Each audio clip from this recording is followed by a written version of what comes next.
Dance of the Dragons is one of the defining aspects of the Targaryen rule over Westeros, with it fundamentally shifting the path of House Targaryen. Prior to the Dance of the Dragons, the house was at its apex, with many claiming the reign of King Aerys I as being the high point. In many ways, it was. During his reign, there was never so many living dragons, dragon riders, and members of House Targaryen. Even under his successor, King Viserys I, while not reaching the same heights as his grandfather, for the most part had a stable and peaceful reign, with things only declining, rapidly declining, after the death of Aemma Arryn and his marriage to Alicent Hightower and the subsequent birth of a son in Aegon, setting the groundwork for the political situation that would allow for the Dance of the Dragons to happen. When you look at the dance in the context of the slow and gradual downfall of House Targaryen that followed it, it's fair to argue that it doomed House Targaryen to its fate and downfall under King Aerys II, the Mad King. But is this really the case? Was the Dance of the Dragons really what doomed House Targaryen? After all, it's really kind of the midpoint of Targaryen history, with another 150 years before Robert's Rebellion. So, can an event so far removed from that really be what doomed the house? In this video, we aim to answer that question by looking at the impact of the Dance of the Dragons and looking at the other defining events in the latter half of Targaryen rule that I believe might be an even bigger factor as to why the House of the Dragon eventually fell. The dance was a war, unlike any other fought in the long history of the Seven Kingdoms. Though armies marched and met in savage battles, much of the slaughter took place on water and especially in the air, as dragon fought dragon with tooth and claw and flame. It was a war marked by stealth, murder and betrayal as well, a war fought in the shadows and stairwells, council chambers and castle yards with knives and lies and poison, the writings of Archmaester Gildane, fire and blood, the dying of the dragons, the blacks and the greens. Regardless of who you personally believe won or lost the Dance of the Dragons, there were two key elements in its outcome that will play a huge factor in this debate. The very core of the power of House Targaryen was, of course, the dragons. It's hard to rebel against your king when they can fly to your keep and burn it down with the whole of your house in a moment. There are countless examples throughout the first 132 years of Targaryen rule before the dance, where uprisings were quickly put down, thanks to dragons. For example, the Fourth Dornish War, or Maegor burning the Scepter of Remembrance. In cases such as the Faith Uprising, it was an active choice by King Aerys not to use the dragons in this way, which is something King Maegor clearly didn't have an issue with. What the dragons gave House Targaryen was a level of authority no king in Westeros had ever had before. It's why Aegon was able to bring the constantly warring Seven Kingdoms of Westeros together as one. Come the end of the dance, there are only 3 known living dragons left, most of whom were small or hatchlings. When you also account for King Aegon III's traumatic childhood and fear of dragons, there was little hope of trying to recover that lost power. Because the loss of the dragons deeply impacted the amount of power the Iron Throne wielded, their position and authority could now be questioned in a way that was not possible prior to the Civil War. This very factor alone reshaped not only House Targaryen's position as kings of Westeros, but also how they wielded their power. They could no longer be so lax in keeping their lords happy, or their power could legitimately be tested, as history proves was the case. Would all of the damaging events post-Dance of the Dragons have even been possible if House Targaryen had the same access to dragons they historically did? We also have to consider the physical impact the dance had on House Targaryen, in the sense that, in its aftermath, you can count the number of living members of House Targaryen on a single hand, with the most senior members being Baelor and Rhaenyra Targaryen, who we must recall were only 15 years of age, with the king himself being an extremely damaged child, and his queen, Rhaenyra, equally as broken, if not more so. At its peak during the reign of King Aerys, whom we must recall had 13 children with Queen Alysanne, the size of the royal family at one stage almost surpasses 30 members. Of course, if you include extended family. Prior to the dance, it had shrunk down to a much more streamlined number thanks to the many tragedies in the later years of Jaehaerys' reign that led to successive succession crises, which laid the groundwork for the Dance of the Dragons in the first place. It is true that the true impact of the Dance of the Dragons and the very future of House Targaryen is tied to the fate of effectively 5 children who no longer had the power of a dragon to back them after the last dragon died during Aegon III's reign. So I would argue, when you look at the wider context of House Targaryen and the state of it post-dance, for the dynasty to effectively carry on and stabilise somewhat for the next 150 years is actually quite impressive. Hence why I believe you can make an argument that while the Dance of the Dragon certainly allowed for the circumstances of House Targaryen's demise under the Mad King, it's not actually what doomed the dynasty, at least not in the way most people think. Orwell was wont to call his grace calm and self-possessed. I say the boy is dead inside. He walks the halls of the Red Keep like a ghost. Grand Maester Munkin, to the conclave of maesters, fire and blood under the regents. The entire reign of King Aegon III exemplifies the issues the dragonless, slimmed-down House Targaryen were going to need to overcome if they had any hope of recovering from the dance. Due to the lack of senior members of House Targaryen left alive, the first 5 years of Aegon's reign was a regency, with a regency council made up of great lords, one of whom would act as Lord Protector and Hand of the King. While there were certainly members of this council who were trying to act in the best interests of the realm, there were also those using their positions for their own personal gain. Unwin Peake, who served as Lord Protector and Hand of the King, used his position of power over King Aegon, a boy of 11, for his own benefit. He gave his family members key jobs around court and in King's Landing. He tried to marry his own daughter to the king after the death of Jaehaera, a death many suspect he may have been involved in. It's also highly speculated, amidst the Lycian Spring in 135 AC, there was a conspiracy against House Rogaire in King's Landing. It's claimed that the Rogaires were plotting to assassinate King Aegon in order to crown his brother Prince Viserys, who was married to Lady Lara Rogaire. This would lead to a secret siege within the Red Keep.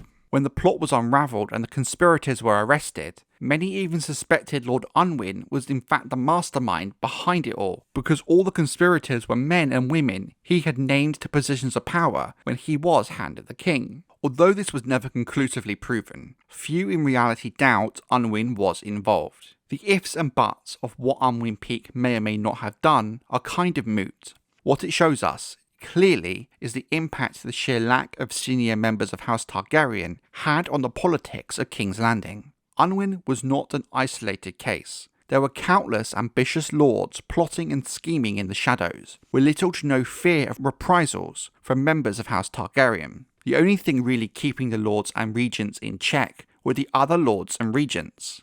As Baelor and Rhaenyra grew older, this certainly helped stabilise this issue, especially with the marriage of Baelor to Alan Velaryon, who would be a powerful ally to the crown for many years. But it's really the return of the long-lost Prince Viserys that changes the current state of play of House Targaryen at court. While he was of course younger than his brother, he did have the strength and cunning to deal with the vultures whom surrounded Aegon, especially during his brother's reign proper. Viserys brought a sense of authority back to House Targaryen. During Aegon's reign, the house did stabilise. Aegon himself had 5 children. Viserys, of course, would have 3. Rhaenyra and Baelor would both marry well and have children of their own. So by the end of the reign of King Aegon III, House Targaryen was not only much more politically stable and authoritative, the number of living and senior Targaryens had somewhat recovered. While they of course still and would now always lack the security of dragons, when you look at where the house was at the end of the dance in 131 AC and where they were at the end of Aegon's reign in 157 AC, it's a huge contrast and a surprising recovery, one I do think Prince Viserys played a huge role in. So when you look at it from this point of view, it's hard to really argue that the Dance of the Dragons effectively doomed House Targaryen. It was a difficult 25 years, but things did stabilise, and the Iron Throne and House Targaryen were once again the power at the centre of Westeros, even if they were wielding that power in a way that was fundamentally different without dragons to support them. Viserys might have only reigned for just over a year, but he ruled for 15, while Daemon warred and Baelor prayed. Tyrion Lannister to Oberyn Martell, Storm of Swords Chapter 59, Sansa 4.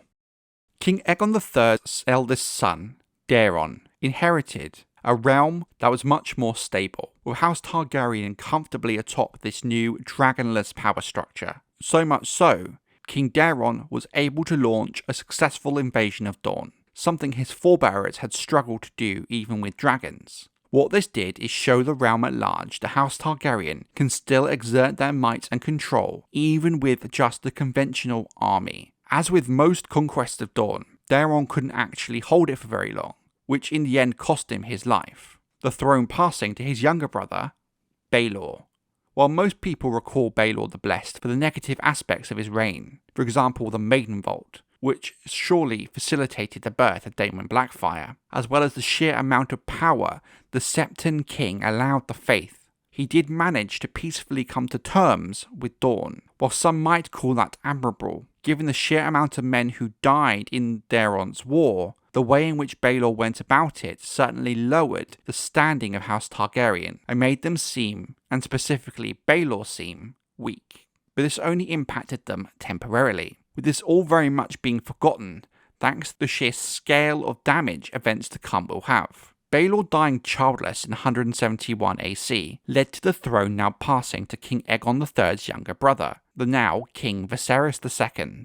While Viserys did many great things, what we must recall that while King Viserys II only reigned for a year, he effectively reigned for 15 years, being the core of the power structure in King's Landing, as hand of the king to his brother and his children. While Viserys II did many great things during his short reign, his impact over his 16 years in power, during his time as both a prince and a king, further stabilised Targaryen rule over Westeros, and cannot be overlooked. When King Baelor died childless, there was some debate as to if the throne should pass to King Viserys II as King Aegon III's younger brother, or to Aegon III's eldest daughter, in this case Princess Daena. There were some real shades of the Dance of the Dragons when it came to this debate, one that if not dealt with firmly could have spiralled into another civil war.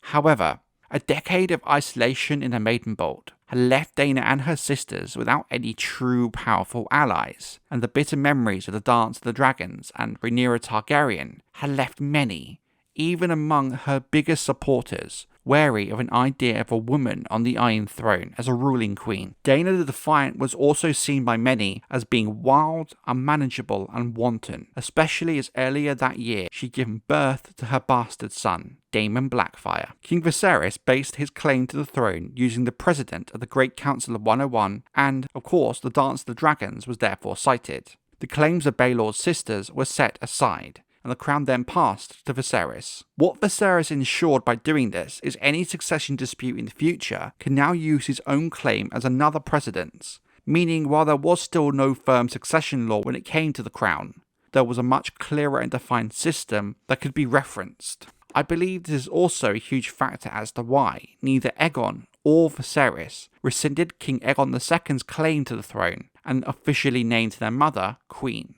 In Viserys' case, to do so would directly undermine his own position. Aegon IV legitimised all his bastards on his deathbed, and how much pain, grief and war and murder grew from that. The Blackfyre pretenders troubled the Targaryens for 5 generations, until Barristan the Bold slew the last of them on the Stepstones, Catelyn Stark to Robb Stark, A Storm of Swords Chapter 45, Catelyn 5.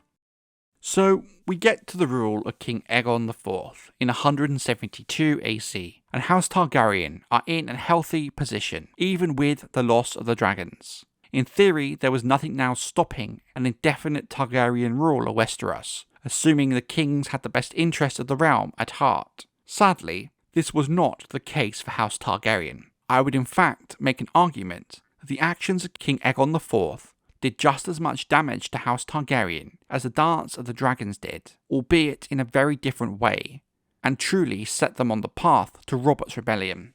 There are many reasons as to why King Aegon IV is up there as one of the worst kings Westeros ever saw, but there are 2 factors that really did a lot of damage. King Aegon would reward his lickspittles with positions of power and influence. Multiple times were the fathers of his mistresses named as Hand of the King, or given other key political roles, and in some cases even land from rival houses. The man even brought a knight with a lord's daughter using dragon eggs, selling the very symbol of House Targaryen, which weakens the wider perception of the house.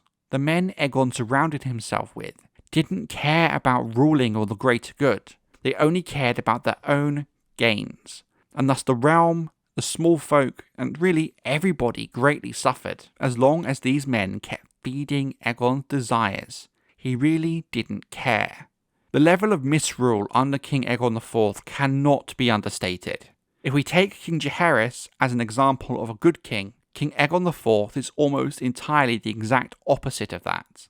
But it's not even the misrule under Aegon IV that truly damaged House Targaryen. Aegon had a truly unknowable number of bastard children, but also many with high-born ladies, the wives and daughters of his lords, children that he had no choice but to acknowledge. The likes of Bittersteel, Bloodraven, Shiera Seastar, and of course, Daemon Blackfyre. The reason Daemon Blackfyre is so important is because he's not just a great bastard, he's so much more. He's a Targaryen bastard to the core. His mother was Princess Rhaenyra Targaryen, the very same some felt had a better claim to the throne than King Viserys II. So Daemon was a Targaryen on both sides. Effectively, he was just as much a Targaryen as Aegon IV's true-born children. When Aegon gave the young 13-year-old Daemon the Targaryen ancestral sword Blackfyre, rather than his heir and true-born son Daeron, some saw that as Aegon IV acknowledging Daemon as his true heir.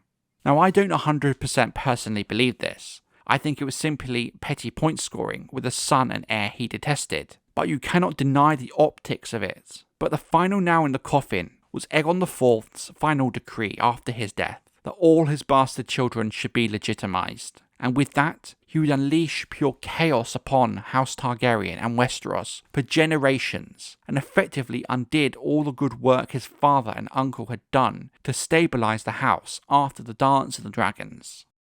He was a good king, everybody say so. He brought Dawn into the realm, and made the Dornishmen our friends. Aegon V to Duncan the Tall, the Sworn Sword.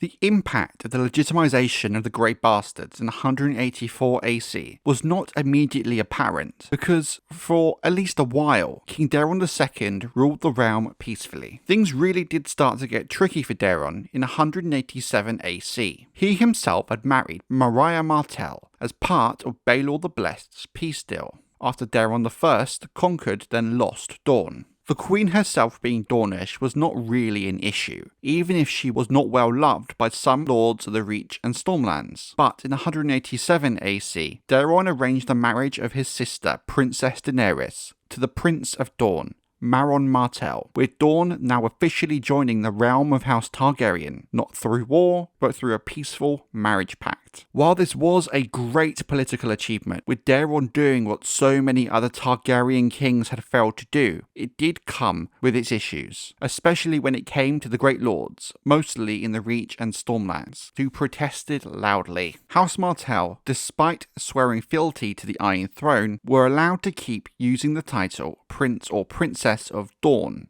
for the head of the house. Dorne were also given several concessions when it came to taxation, trade and inheritance laws, and Daemon's court was now hosting so many Dornishmen you could confuse it for Sunspear. This alienated not just the Stormlanders and the Reachmen, but other lords across Westeros. In Daemon Blackfyre, they sought an answer, a man they could rally behind, who didn't have the predisposition to the Dornish due to familial connections. Even then, the Blackfyre Rebellions took a decade to brew, as more and more men at court and lords across Westeros, even some of the other great bastards like Aegon Rivers, encouraged Daemon to take the throne. When he eventually made his case in 196 AC, blood and fire would consume Westeros for generations.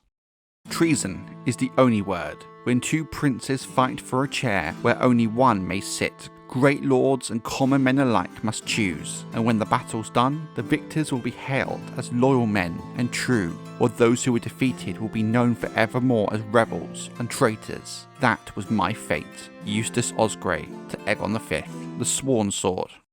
While King Daemon II was able to put down the first Blackfyre Rebellion, the damage it did to the social structure of Westeros cannot be understated. It divided the realm into two, and left deep scars that would never truly heal. Even after Robert's Rebellion and the downfall of House Targaryen, the colour of the dragon your house supported was a touchy subject. The Blackfyre threat would plague near every king of Westeros for the next 100 years, and create instability across the realm. Each time a black dragon reared its head to try once more to overthrow the red dragon, chaos would ensue, war would savage the realm, and men would die in their thousands. Moreover, the biggest issue House Targaryen had with the Blackfyres is their mere existence gave any of their enemies or disgruntled lords a banner to rally around. If you were not happy in the way in which House Targaryen was ruling the realm, well, there was now another viable option. You even had some ambitious lords wanting to grow their own wealth and power who threw in with the Blackfyre cause in the hopes that their support will one day be rewarded. You also had several others who truly believed that House Blackfyre were the legitimate line of kings, given Daemon's mother was Princess Dana, whom, as we've discussed, some believe was the legitimate heir of King Aegon III. Some even question King Daemon II's parentage as well, arguing that Daemon Blackfyre is King Aegon IV's only true son. All this would culminate in the final Blackfyre attempt to claim the throne in 260 AC, when Maelys Blackfyre tried once again, one last time, to take Westeros. People generally overlook the impact the War of the Ninepenny Kings had on the downfall of House Targaryen. It set the stage for Robert's Rebellion perfectly, even though House Blackfyre was put down with relative ease. Near on, every one of the great houses sent men to fight in the war. Hoster Tully, Jon Arryn, Steffon Baratheon, Rickard Stark. Bonds between these great houses were forged that had never existed to this extent before. Friendships that would last lifetimes and be shared for generations. Bonds that would play a key role as to why the rebels were able to even rebel against King Aerys II. Without House Blackfyre, it's highly possible these houses would have remained divided rather than united as one, meaning rebellion would have been much less likely to even be attempted. You also, of course, have the bond that was formed between Aerys II and Tywin Lannister, and the role both Tywin and Aerys would come to play in House Targaryen's downfall. The Dance of the Dragons, of course, left its mark on Westeros and House Targaryen, but House Targaryen did recover despite the lasting damage. The difference is the impact of the Blackfyre Rebellions are still being felt into the events of the main books in a tangible way. The blood of the dragon gathered in one, 7 eggs to honour the 7 gods, though the king's own septon had warned. Pyromancers, wildfire, flames grew out of control, towering, burned so hot that died, but for the valour of the Lord Commander. Fragments of a letter by Maester Corso about the tragedy at Summerhall. I want to briefly touch upon the reign of King Aegon V, because for me it's his reign that really sent House Targaryen into its final death spiral. On balance, King Aegon V was a good king. He did care deeply about the small folk and did his best to better the realm, but at the end of his life he would make one vital error that resulted in the tragedy at Summerhall. We are not 100% sure what started the fire at Summerhall in 259 AC, but we think Aegon was trying to hatch dragon eggs using wildfire. We know that Aegon had always had a fascination with dragons and always wanted one, but popular belief is that his unstable early life being involved in 3 of the 5 Blackfyre Rebellions influenced why he felt the need to hatch dragons. To regain the level of control and power House Targaryen had lost as a way to prevent the Blackfyre Rebellions from ever happening again. In a way, his desire for dragons came from a well-intentioned place. But the fire at Summerhall not only killed King Aegon, but also most of the royal family as well. In the ashes of the palace, you could once again count the number of Targaryens in a single hand. The house had found itself in a very weak position as King Aerys II took the throne, a man whose own reign would be a short one, dying 3 years later in 262 AC, with his young 18-year-old son, Aerys, taking the throne. At Aerys II's death, as far as we can tell, there were only 4 living Targaryens: King Aerys II,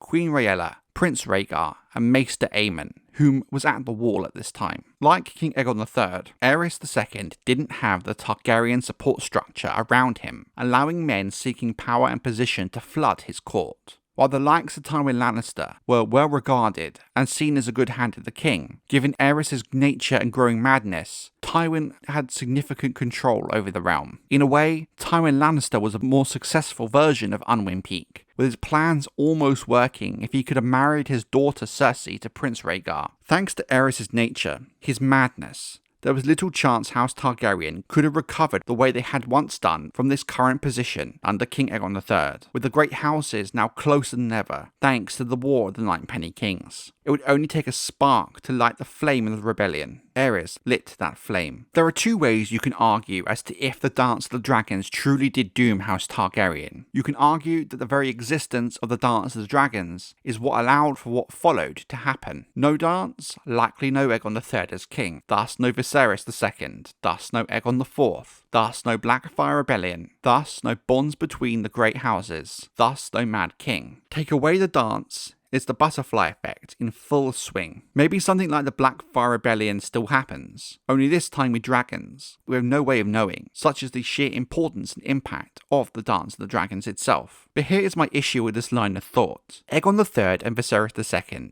had effectively stabilised House Targaryen and ensured their position and power in a new dragonless world. While not back at their full power, and they never would reach that point again, they had recovered to the best they could from the Civil War. The Dance of the Dragons, while allowing for King Aegon IV to exist, did not make him the lecherous, lustful glutton he was, didn't make him father an unknowable amount of bastard children, didn't make him legitimize them all on his deathbed. The dance did not inherently cause the Blackfyre Rebellions, or the rise of the Mad King. It certainly facilitated it, but is not necessarily what triggered it. The wounds of the Blackfyre Rebellions still exist into the main books, in ways that they don't with the Dance of the Dragons. So in my view, it was not the Dance of the Dragons itself that doomed the Targaryens. Yes, it allowed for the circumstances for the events that followed, but it was the choice and actions of individual Targaryen kings, such as Aegon IV, Aegon V, Aerys II, and to some extent Daemon I and II, as well as Baelor the Blessed. The Dance of the Dragons may have started the chain reaction, but in reality it was House Targaryen, in the 150 years after the dance, that doomed it itself.